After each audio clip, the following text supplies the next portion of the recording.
Hello students, good morning. Today we are going to discuss the gynoecium. Gynoecium is the female reproductive part of the flower. Gynoecium is the female reproductive part of the flower. Some gynoecium having only single pistil, only one pistil, they are calling as monocarpellary. But some gynoecium having more than one pistil, they are calling as multicarpellary. So gynoecium can be divided into two on the basis of number of carpel. The gynoecium having only one pistil, single pistil, then it is called monocarpellary. And some gynoecium having more than one pistil, then it is called multicarpellary. Again, this multicarpellary gynoecium is divided into two, fused and free. If all the carpels, as it is multicarpellary, it has more than one more cap. So, if all of them are fused, all the carpels are fused, then it is called a syncarpus. If all the carpels are free, then it is called a apocarpus. Now we are going to the structure of a carpel. A carpel has three portions: stigma, style and ovary. Stigma, the topmost portion where it collects the pollen grain, is called stigma, and a rod-shaped style which connects stigma with ovary, and the basal swollen part is called ovary. Ovary is situated above the thalamus. Inside the ovary, ovules are located. After fertilization, ovary converts into fruit and ovule convert into seed. So, gynoecium, that is the female reproductive structure. The gynoecium may consist of single pistil, then it is called a monocarpellary, or may have more than one pistil, then it is called a multicarpellary. When there are more than one pistil, the pistil may be fused together, then it is called a syncarpus, or may be free, then it is called apocarpus. Each pistil has three parts: stigma, style and ovary. The stigma serves as a landing platform for pollen grains. The style is the elongated slender part beneath the stigma. The basal bulged part of the pistil is called ovary. Basal bulged part of the pistil is called ovary. Inside the ovary is the ovarian cavity, or many compartments are located inside the ovary. Locules are there, compartments are there in the ovarian cavity. Placenta is located inside the ovarian cavity. Arising from the placenta are the megasporangia. Megasporangia commonly called as ovules. Megasporangia commonly called as ovules. The number of ovules in an ovary may be 1. Example: wheat, paddy and maize. And many ovules also can be possible, like papaya, watermelon and orchid. So, arising from the placenta, inside the ovary, megasporangia are located. Commonly, megasporangia are called as ovule. The number of ovules may be varied. Some having only one. Examples of one ovule are wheat, paddy and mango. Wheat, paddy, mango, these are only possessing only one ovules. And some are having many. They are papaya, watermelon and orchid.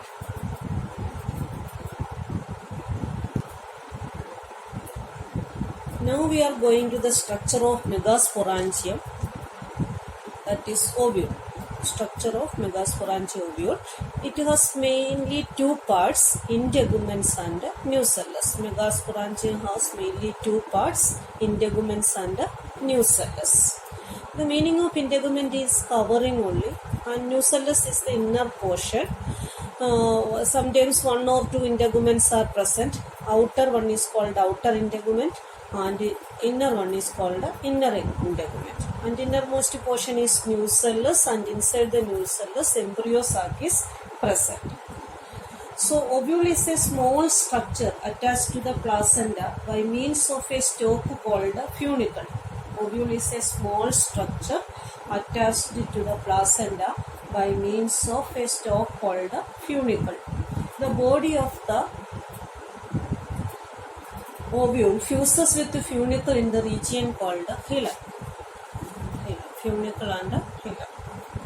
Thus, hilum represents the junction between ovule and funicle. So, joining funicle and ovule. Each ovule has one or two protective envelopes called integuments. Integuments means coverings. Integuments encircle the nucellus. Integuments encircle the nucellus except at the tip. On the tip portion there is an opening. That opening is called a micropyle. So integuments encircle the nucellus except the tip where a small opening called a micropyle is organized. Opposite the micropylar end, chalasal end is there. Chalasa representing the basal part of the ovule. Chalasa opposite to the micropyle is called chalasa. Chalasal pole is representing the basal part of the ovule. Enclosed within the integument is a mass of cells called nucellus. Nucellus is a mass of cell. Cell of nucellus have abundant reserve food material. Food materials are stored inside the nucellus. So in the development of this embryo, nucellus is nourishing the embryo. Located in the nucellus is the embryo sac or female gametophyte. An ovule generally has a single embryo sac formed from a megaspore. Generally single embryo sac. So megasporangia, which is commonly called as ovule.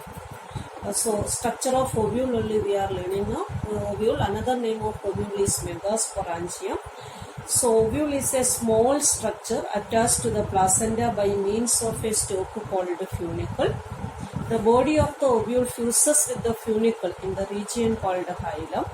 Thus, hilum represents the junction between ovule and funicle. Each ovule has one or two protective envelopes called the integuments.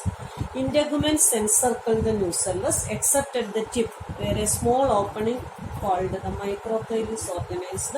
Opposite the micropylar end, chalasal end is there. Chalasal end is representing the basal part of the ovule. Enclosed within the integument is a mass of cells called the nucellus. Nucellus is here only. Inside the nucellus, embryo sac is present. This nucellus have abundant reserve food materials. Located in the nucellus is the embryo sac or female gametophyte. An ovule generally has a single embryo sac formed from a megaspore. Now megasporogenesis. Megasporogenesis is the formation of megaspore from MMC. Megaspore mother cell. MMC, megaspore mother cell. Formation of megaspore from MMC is called megasporogenesis. First ovule will be converted into MMC and then this megaspore mother cell undergoing meiotic division. As a benefit of meiotic division, 4 megaspore cells are developed. 4 cells are developed. So megasporogenesis is the formation of megaspore from MMC only. This ovule only converted into MMC. Afterwards MMC undergoing meiotic cell division to form 4 megaspore.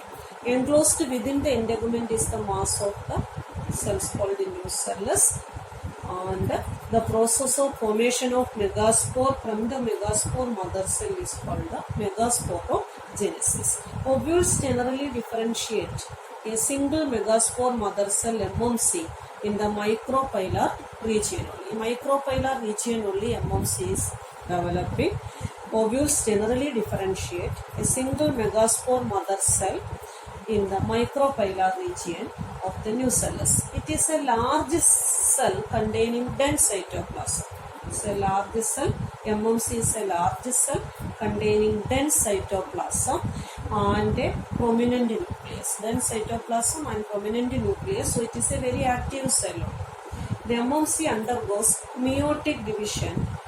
So as the significance of meiotic cell division is as a result of 4 cells will be formed. So 4 megaspores are developed from MMC. This process is called the megasporogenesis. Now we are going to learn the structure of female gametophyte. Female gametophyte.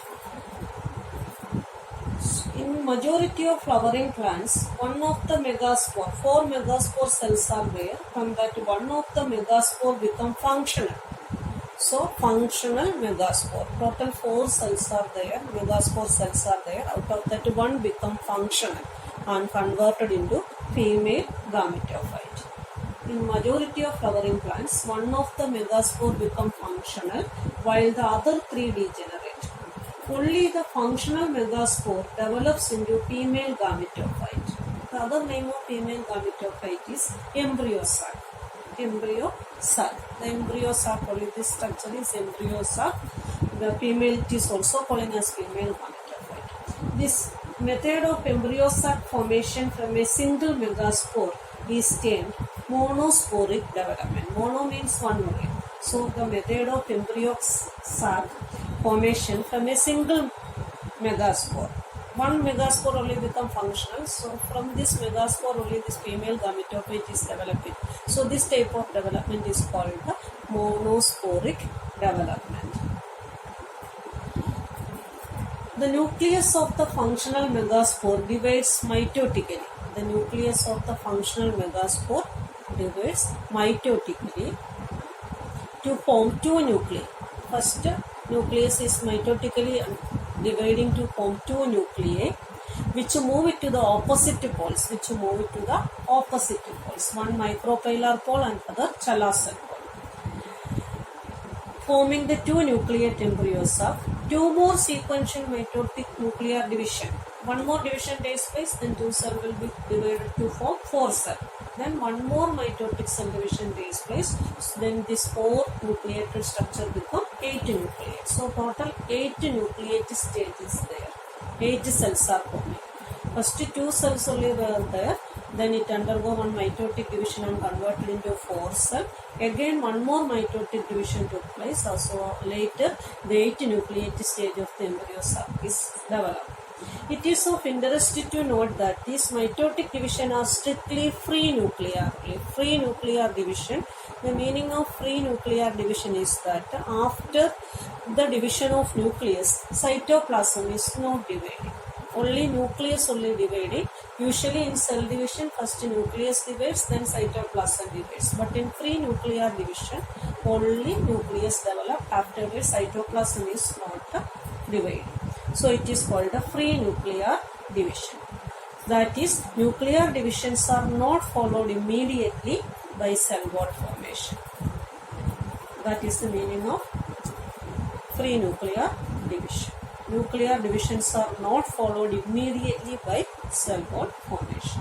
After the 8 nucleate stage, cell walls are laid down, leading to the organization of the typical female gametophyte or embryo sac. Cell walls are laid down, leading to it is organized into a structure called a female gametophyte or embryo sac. In this diagram, we are seeing female gametophyte or embryo sac. Okay. So while we are coming to the distribution of this 8 cell, 3 cells are located in the upper pole and 3 are located in the lower pole and 2 are located in the center. So distribution of 8 cells are in such a way that 6 of the 8 nuclei are surrounded by cell walls and organized into cells. Total 8 cells are there. In that 6 are surrounded by cell walls. 6 are surrounded by cell walls. So it is organized as a cell now. So 6 are converted into cell out of the 8 and remaining 2 are nucleus only, not as a cell. Remaining 2 nuclei called polar nuclei are situated below the egg apparatus in the large central cell. These 2 are remaining as nucleus only and these 6 are converted into cells. There is a characteristic distribution of the cells within the embryo sac. 3 cells are grouped together at the micropylar end. 3 cells are there. In that middle one is called egg cell and the other 2 are called synergic cell. This is the micropylar end. In micropylar end 3 cells are located. These 3 cells, the middle one is called egg cell and the other 2 are called synergic cell. And in the chala cell end 3 cells are located.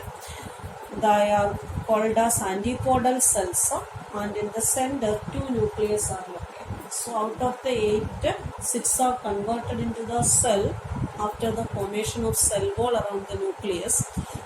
Those 6 are, out of those 6, 3 are located in the micropylar end and 3 are located in the chala cell end. Which 3 are located in the micropylar end? The middle one is called egg and the other 2 are called the synergid. These 2 together, egg and synergid cell together calling as egg apparatus. And chala cell and 3 cells are there, they are called as antipodal cells. So there is a characteristic distribution of cells within the embryo sac. 3 cells are grouped together. The egg apparatus in turn consists of 2 synergids and 1 egg cell. The synergid have special cellular thickening at the micropylar end. They are called as filiform apparatus. The synergids have specialized thickening at the micropylar tip called filiform apparatus. The function of filiform apparatus is guiding the pollen tubes into the synergid. That is the function of filiform apparatus, guiding the pollen tube into the, at the time of after pollination, when fertilization takes place, it is guiding the pollen tube into the synergid. That is the function of filiform apparatus, which play an important role in guiding the pollen tubes into the synergid. 3 cells are at the chala cell and are called antipodal cells. The large central nucleus, 2 are there, 2 polar nuclei. The typical combined together to form a central cell. So 3 are in the micropylar end, 3 are in the chala cell end. There are 2 are there, but it is combined together to form a central cell. So actually it is 8 nucleate, but it is 7 celled only. The central cell, 3 antipodal cell and 1 egg and 2 synergid. Like that, actually 8 nucleate, but it is converted into a 7-celled structure.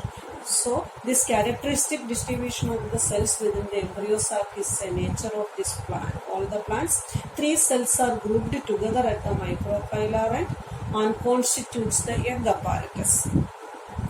The egg apparatus in turn consists of 2 synergids and 1 egg cell. The synergid have special cellular thickening at the micropylar tip called the filiform apparatus, which play an important role in guiding the pollen tubes into the synergid. 3 cells are at the chala cell and are called antipodal cell. The large central cell, as mentioned earlier, has 2 polar nuclei. Thus, a typical angiosperm embryo sac at maturity for 8 nucleate, it is appearing as a 7-celled structure.